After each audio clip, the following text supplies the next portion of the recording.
రాజాకి బెయిల్ వచ్చింది, ఇకనైనా బుద్ధి వస్తుందా? పోసాని కృష్ణమురళి గారికి బెయిల్ వచ్చింది.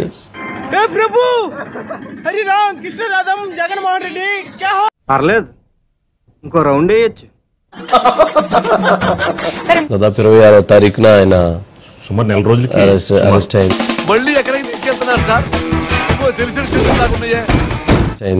దాదాపు 26 రోజులు 27 రోజులు అయినట్లే కదా. ఏదైతే ప్రజలు కోరుకున్నారో ఆయన మాట్లాడినటువంటి వ్యాఖ్యలకి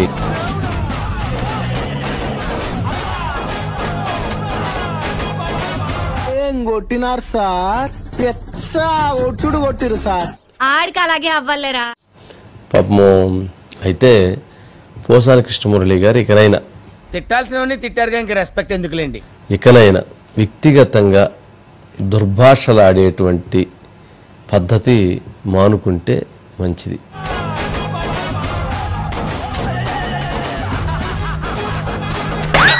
మళ్ళీ వస్తావరా? ఇంకెవడైనా వస్తాడా? ప్రజల్లో ఆయన పట్ల ఒక న్యూట్రల్ భావనకు వచ్చారు. సరే అయిపోయింది, తప్పు చేశాడు, శిక్షించబడ్డాడని. అసలు నా లైఫ్ లో అలాంటి కొట్టుడే చూడలేదు. కొట్టుడు పాడించుడు, కొట్టుడు పాడించుడు, కుక్కర్ కొట్టాడు కొట్టాడు సార్. అరే సమాజ ఎందుకోబే, వాడి పుంగి వాళ్ళ కొట్టినట్టు మేము వాడిని పుంగి వాళ్ళ కొట్టాలి, అంతే కదా? అంతే భయ్యా.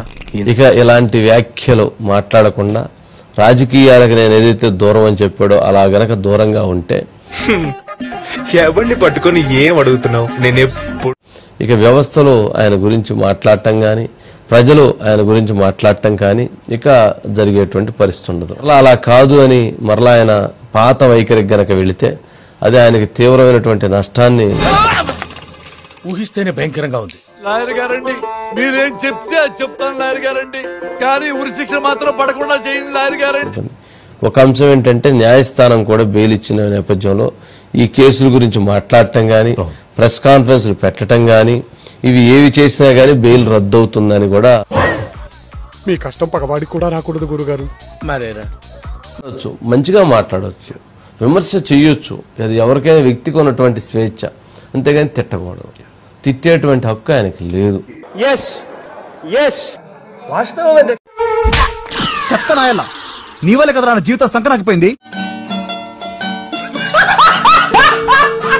ఎవరెవరిని తిట్టినా ఎవరు ఊరుకోరు. అందుకని ఇక మార్పు చెందినటువంటి రాజాని చూద్దాము అని అనుకోవాలి. కర్మణ్యే వాదికా రస్యం చాణక్యం అమాయకమిర్కించం. చూద్దాం మరి ఏం జరిగిద్దని. అంబటి రాంబాబు గారు బయట అవటం సార్, వారిని ఇందాక ఆయన బుగ్గలు నూరారు. ఆయన వారిని ఇందాక ఆయన బుగ్గలు నూరారు. ఆయన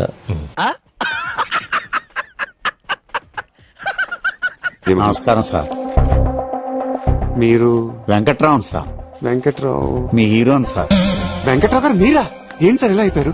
ఒక మాటలో చెప్పాలంటే ఇన్ని మాటలు చెప్పి ఇంకొక మాట ఏంట్రా అంటే, నాటుగా చెప్పాలంటే కుక్కర్ కొట్టాడు కొట్టాడు సార్. 4 రోజులు నిర్బంధంలో ఉన్నారు. వచ్చిండా సైంటిస్ట్?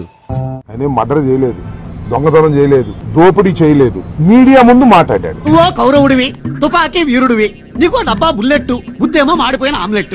ఏంట్రా నీకు గోరోజనం? ఒక మంచి లేదు, మర్యాద లేదు, కరుణ లేదు, కాకరకాయ లేదు, ఏం పుట్టుకురా నీదే? మీడియా ముందు మాట్లాడింది అసభ్యంగా మాట్లాడాడట అని కేసు పెట్టారు. ఆ తర్వాత మరొక చోట మరో కేసు పెట్టారు. మొత్తం టోటల్ గా నాకున్న సమాచారం మేరకు 18 కేసులు పెట్టారు. పాములు పట్టేవాడు పాము కాటికే పోయినట్టు కళావైద్యుడు కళావైద్యం వికటించి కాళ్ళు చేతులు పోగొట్టుకున్నాడు. తెలుగుదేశం పార్టీ అధికారంలోకి వచ్చిన తర్వాత 24 రోజులు నిర్బంధం చేశారు. చాలా గొప్ప పని చేశారు. పాపం పోసాని కృష్ణమురళి గారు హాస్య నటుడుగా కూడా పనిచేశాడు. కాస్త హాస్యం పండించేటటువంటి మాటలో, లేకపోతే తన కుటుంబాన్ని తిడితే మళ్ళీ ఎదురు కుటుంబాన్ని తిట్టే మాటలో మాట్లాడి ఉండవచ్చునేమో. పొరపాటున మనిషి జాతిలో పుట్టేవారు.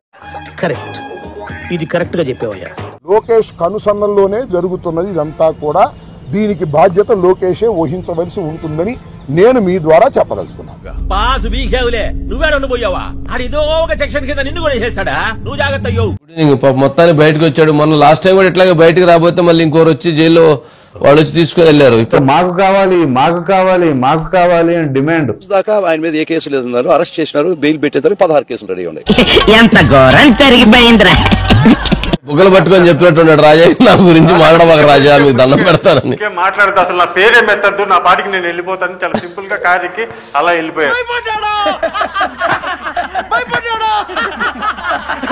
భయపడ్డావు కదా. కానీ ఈ రోజు కోసం 26 రోజులుగా పోసాని కృష్ణమురళి జైల్లో ఎదురు చూశారు సార్. చూద్దాంలే, చూడటం కాదండి, మీరు చెయ్యాలంతే. సరే, మీరు ట్రై చేస్తారన్నారంటే అది ఓకే అయిపోయిన